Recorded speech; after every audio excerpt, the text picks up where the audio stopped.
योगाचार्य हमारे साथ मौजूद हैं, विवेक जी, पूजा जी हमारे साथ न्यूज़ रूम में मौजूद हैं। विवेक जी, अभी आपने कुछ आसन करके दिखाए जिसको पूजा जी ने बहुत अच्छे से समझाया कि जो योग आपने किए उनका कितना महत्व और क्या विशेषताएं हैं। मैं चाहूँगा कि आगे और योग से जुड़ी हुई जो महत्वपूर्ण बातें हैं वो साझा करें। बिल्कुल, इनफैक्ट हम थोड़े से और भी आसन सब लोगों को करके दिखाएंगे जो कि सभी के लिए, सभी एज ग्रुप के लिए बहुत ही अच्छे हैं। खास करके आज की जिस तरीके की हमारी जीवन शैली के कारण जो बहुत तमाम तरीके के रोग हमारे शरीर में लगे होते हैं, उनसे कैसे हम इन आसनों से निपट सकते हैं, उनको निपटने के लिए कौन से आसन हमें करने चाहिए वो भी हम करके दिखाएंगे। एक दो छोटी छोटी बातें उन आसनों को करने से पहले मैं शेयर करना चाहूँगी कि जैसा हम बार बार आपको कह रहे हैं कि योग, कोई भी योग आसन करते समय आपका पूरा ध्यान, आपका पूरा फोकस आपके अपने ऊपर होना चाहिए, ना कि आपके आसपास क्या हो रहा है, ना तो इस पर फोकस करें। कोशिश करिए कि आंखें बंद करके योग करें ताकि डिस्ट्रैक्शंस रहें ना। और जब आप आंखें बंद करते हैं तो ऑटोमेटिकली आपका ध्यान जो है वो आपके अंदर की ओर लग जाता है। वो एक बहुत इम्पॉर्टेंट है क्योंकि अगर आप पूरे ध्यान से वो आसन करेंगे, कोई भी आसन करेंगे तो उसका पूरा लाभ आपको मिलेगा। एक ये पॉइंट है। दूसरा, कभी भी कंपटीशन में ना जाएं, कभी भी ये सोचकर योग ना करें कि, क्योंकि कई बार ऐसा होता है, मैंने कई बार ऐसा देखा है कि हम अट्रैक्ट हो जाते हैं कि अरे अच्छा ये पोस्चर किया जा सकता है। कॉम्प्लेक्स पोस्चर्स देख के कई बार लोग इसीलिए योग करने आते हैं, आकर पूछते हैं कि ये हम कब कर सकते हैं। तो प्लीज़ इस तरीके के कंपटीशन में ना जाएं, क्योंकि योगी होने का अर्थ उन आसनों को, उन कॉम्प्लेक्स आसनों को कर पाना नहीं है। योगी होने का अर्थ यही है कि आप कितने ज़्यादा स्वयं को जानते हैं, कितने ज़्यादा स्वयं से जुड़े हुए हैं, राइट। तो कभी भी कंपटीशन में ना जाएं, हमेशा अपनी शरीर को ध्यान में रखते हुए कोई भी आसन करें। जितना आपका शरीर अलाउ कर रहा है वो आसन आपके लिए परफेक्ट है। कोई एक परफेक्शन की डेफिनेशन नहीं है किसी भी काम में। जो आपका शरीर अलाउ करता है वो आपके लिए परफेक्ट है। जब आप उसमें कंफर्टेबल हो जाते हैं तब ऑटोमेटिकली आप नेक्स्ट स्टेज पर पहुंच जाएंगे। इस चीज़ का ध्यान रखें। और एक बहुत छोटी सी बात कि सॉक्स पहन के, मोजे पहनकर योग ना करें। इन दो तीन छोटी छोटी बातें जो अभी मुझे ध्यान में आई। और एक इम्पॉर्टेंट बात जो मैंने, क्योंकि कई लोगों को वो गलती करते हुए देखा है कि जब आप योग आसन कर रहे हैं तो बीच में पानी ना पिए। बहुत बार ये जिमिंग करते हुए कई बार ऐसा लोग करते हैं कि वो बहुत ज़्यादा वर्कआउट कर लेते हैं, पूरी बॉडी वार्म अप हो रखी होती है और फिर वो फटाफट से वो 2 सिप पानी की ले लेते हैं क्योंकि उनको लगता है कि बॉडी डिहाइड्रेट हो जाएगी। That's not true. आपकी बॉडी में हम समता की बात कर रहे हैं। एक तरफ आपकी बॉडी में इतनी हीट, इतनी उष्णता जनरेट हो रखी है, आपकी बॉडी हीट अप हो रखी है, और दूसरी तरफ आप उसको तुरंत पानी डाल के ठंडा करने की कोशिश कर रहे हैं। ये आपकी बॉडी पर बहुत एडवर्स इफेक्ट डाल सकता है। आपको कफ, कोल्ड, साइनसाइटिस जैसी प्रॉब्लम्स हो सकती हैं अगर आप लॉन्ग टर्म तक ऐसी गलती करते हैं। तो प्लीज़ ऐसी गलती ना करें। हमने बचपन में भी देखा होगा कि जब हम गर्मी में स्कूल से भाग के घर वापस आते थे तो कितनी भी प्यास लगी हो, हमारे घर वाले, हमारे मम्मी पापा, दादा दादी हमें पानी नहीं देते थे। बोलते थे बैठ जाओ, पहले पसीना सुखाओ और खटोगे। बिल्कुल जाहिर तौर पर तो हमें कभी भी तुरंत उस हीटअप बॉडी में पानी नहीं दिया जाता था। हम पहले अपने आप को शांत करते थे, पसीना सुखाते थे और तब पानी पीते थे। तो उसका कारण यही था कि कहाँ तो आपकी बॉडी हीटअप हो रखी है और कहाँ आप उसको एकदम कूल डाउन करने की कोशिश कर रहे हैं। इसका बहुत नेगेटिव इफेक्ट आपकी बॉडी पे हो सकता है। तो कृपा करके योग करते समय या कोई भी ऐसी एक्सरसाइज भी अगर आप कर रहे हैं जिसमें कि आपकी बॉडी बहुत हीटेड अप है तो पानी ना पिए। यहाँ पे मैं अपने शब्दों को रखते हुए ये कहना चाहूँगा कि yoga never teaches us to force. Yoga कभी भी फोर्स करना नहीं सिखाता है। Yoga always teaches us to love, to respect and care for yourself, for your body. अगर हम अपने लिए रेस्पेक्ट नहीं रखेंगे, केयर और लव नहीं रखेंगे, तो हम अपने समाज, अपने जो हमारा ये वसुधैव कुटुंबकम का जो एक हमारी परिकल्पना है, जो हमारी सोच है हमारे पूर्वजों की और हमारे भारतीय संस्कृति की, उसको कभी हम चरितार्थ नहीं कर पाएंगे अपने जीवन में। और इस बार के योग दिवस का जो थीम है वसुधैव कुटुंबकम, इसको करने के लिए सबसे पहले हमें ये जानना होगा कि शुरुआत अपने आप से करें। Respect yourself, love yourself and care for yourself, and then you feel you start caring for everybody, the whole entire universe.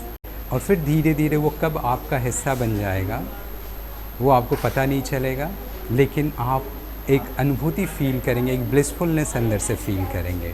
सो हमेशा फोर्सफुल एक्टिविटी से बचें, सुगमता से करें, बहुत ही सम्मान, प्यार और समर्पण भाव से करें। Thank you Vivek. I think अब हम थोड़े से और आसन करके दिखा सकते हैं अपने ऑडियंस को। तो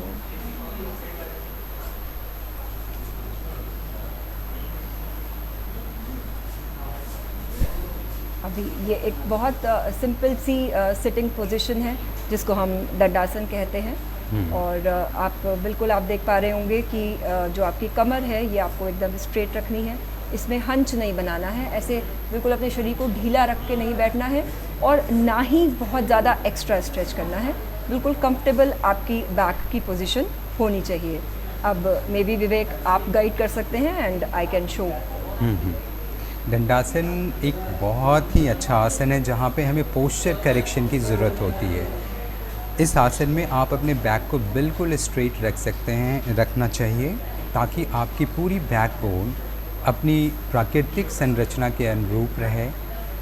दिन ब दिन डे टू डे लाइफ में हम ऑफिस में दिन भर बैठकर काम करते हैं और मोस्ट ऑफ द टाइम हमारे बैक में एक हंच, एक राउंडनेस डेवलप होने लगती है और वहाँ से बहुत सारी ऐसी चीज़ों की शुरुआत हो जाती है जो फिर आगे चलकर सर्विकल स्पॉन्डिलाइटिस या बैक पेन या लोअर बैक पेन में डेवलप होने लगता है। सो दंडासन बहुत ही सुगम, बहुत ही आसानी से किया जाने वाला आसन है और इसके बहुत अच्छे प्रभाव शरीर पे दिखते हैं। शरीर की संरचना, शरीर की बनावट बहुत ही प्राकृतिक रूप से हम अचीव करते हैं, प्राकृतिक स्वरूप में आते हैं। इसके बाद पूजा जी जानु शीर्षासन करेंगे और इसके लिए पूजा जी ने अपने राइट नी को बेंड कर लिया है। लेफ़्ट लेग स्ट्रेट रखते हुए दोनों हाथों को हम ऊपर की तरफ उठाएंगे श्वास लेते हुए और बहुत ही सुगमता के साथ श्वास छोड़ते हुए आगे की तरफ झुकेंगे। अपने पाँव को पकड़ने की कोशिश करेंगे दोनों हाथों से। अगर आप अपने दोनों हाथों से पाँव को पकड़ लेते हैं बहुत अच्छी बात है, बट जैसा कि मैंने अभी आप लोगों से बोला कि यहाँ कुछ भी ज़बरदस्ती करने की चीज़ नहीं है, बात नहीं है। सो अगर आप अपने हाथों को अपने पाँव को नहीं पकड़ पाते हैं हाथों से, तो आप अपने घुटने को पकड़ सकते हैं, काफ को पकड़ सकते हैं। जहाँ तक आप कंफर्टेबली पहुँच पा रहे हैं वहाँ तक आप पहुँचें, फिर रुकें, थोड़ी सी सामान्य श्वास प्रक्रिया लें, करें, ब्रीदिंग करें और इसमें हम 30 सेकंड से 1 मिनट और फिर धीरे धीरे क्रमशः अपने आसन में अपनी स्थिति को और लंबे समय तक बना सकते हैं। इस आसन से हमारे बैक के लिए बहुत अच्छा है, हमारे पेल्विस यानी एब्डोमेन की मसल्स को और टोन कर सकते हैं। लेग्स की प्रॉब्लम अगर हो, लेग्स पे स्ट्रेचिंग के कारण हम अपने लेग्स की स्ट्रेंथ को बढ़ा सकते हैं। बहुत ही अच्छी एक्सरसाइज है घुटनों के लिए, जहाँ पे घुटनों की मांसपेशियों को खिंचाव देते हुए हम अपने पाँव की बहुत अच्छी सी स्ट्रेचिंग करते हैं और जिससे हमारा सेहत, स्वस्थता और निरोगता का एक जो कॉन्सेप्ट है वो हम अचीव करते हैं। इसमें थोड़ी सी सावधानियाँ ये रखनी पड़ती है कि अगर हमारे बैक पे बहुत दर्द है तो फिर ये आसन ना करें। अगर ऑपरेशन हुआ है, सर्जरी, एब्डोमिनल सर्जरी हुई है तो ना करें। अगर हार्निया की शिकायत है तो ना करें। इन सभी कंडीशन में हमें ये आसन बहुत ही संभल कर या किसी ट्रेंड टीचर के गाइडेंस में करना चाहिए। इसके बाद पूजा जी हमें आगे के आसन के बारे में बताएंगी। बिल्कुल। एक चीज़ मैं यहाँ पर ऐड कर दूँ कि मैं आपको सिर्फ एक तरफ से ये आसन करके दिखा रही हूँ, लेकिन जब भी आप ये आसन करें आप दोनों तरफ से करें अपनी बॉडी में बैलेंस बनाने के लिए। और कई बार जैसा कि हम बार बार आपको रिमाइंड करा रहे हैं, एक्स्ट्रा पुश ना करें अपने शरीर को। अगर कई बार ऐसा होता है कि हम कहीं वीडियो में देखते हैं, कहीं पे किताब में देख लिया कि अच्छा ये पोस्चर है, इसमें तो पूरा सिर को नीचे लगाना है और फिर उस पोस्चर को अचीव करने के लिए हम क्या करते हैं, हम बिल्कुल ऐसे करके अपनी गर्दन को नीचे करके, शोल्डर्स को बेंड करके गर्दन को नीचे लगाने की कोशिश करते हैं। ऐसी कोई कोशिश ना करें।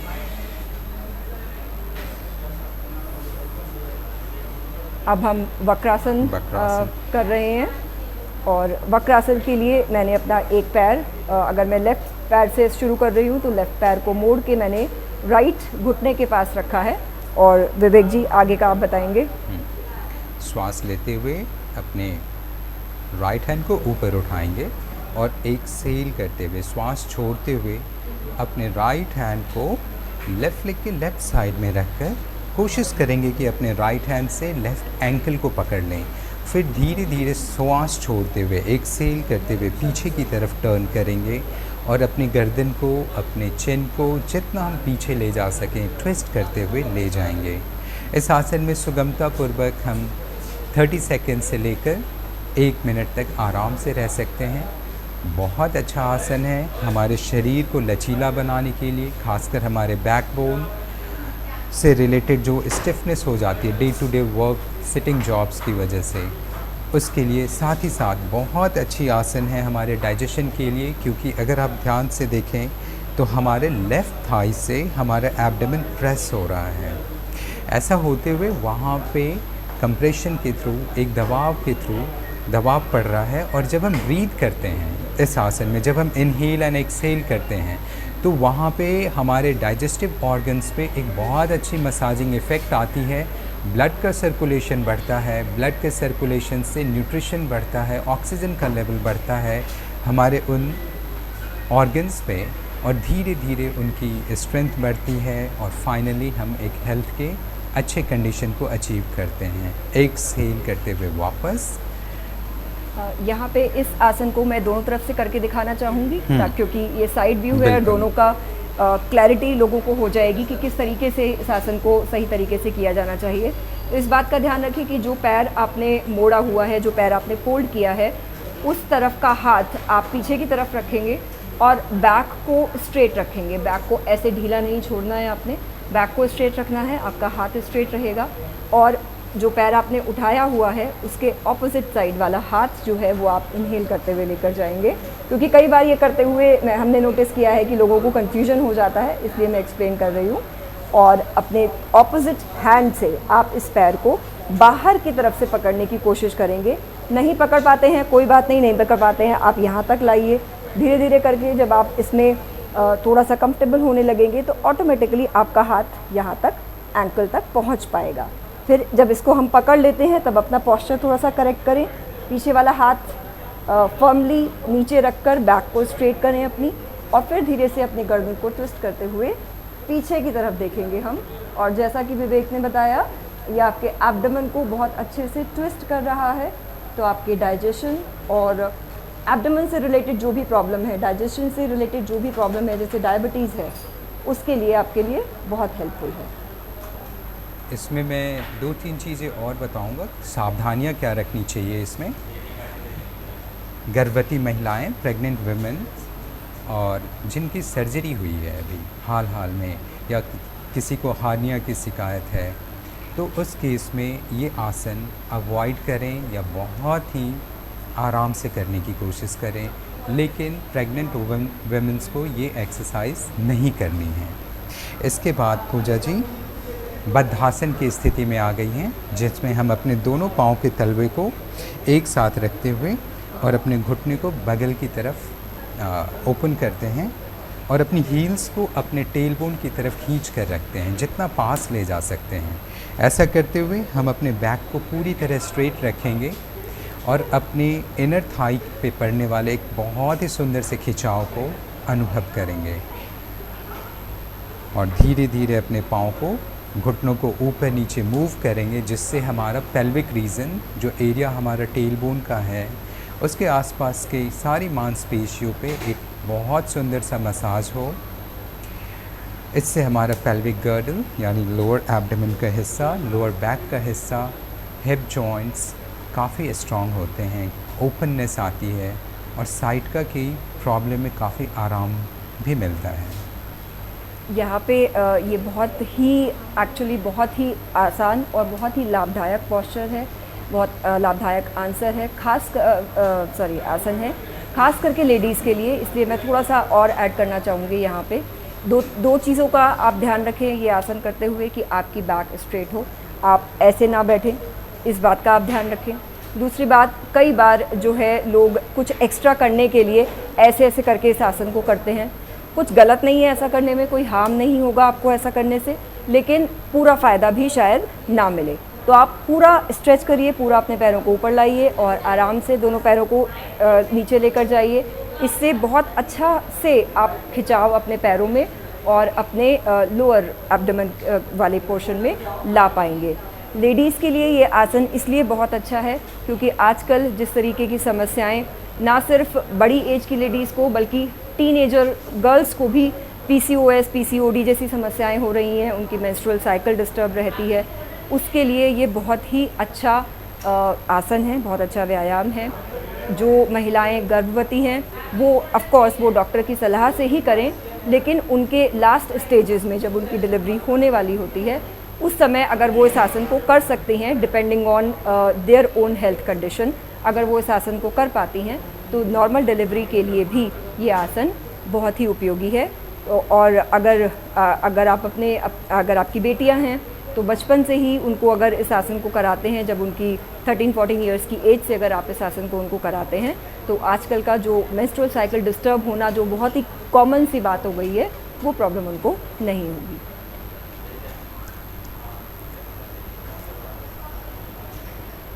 अभी जो मैं करने जा रही हूँ वो वज्रासन है और आप देख सकते हैं मैं सामने से और साइड से दोनों तरफ से इस आसन को आपको दिखाऊंगी ताकि आप इस प्रॉपरली किस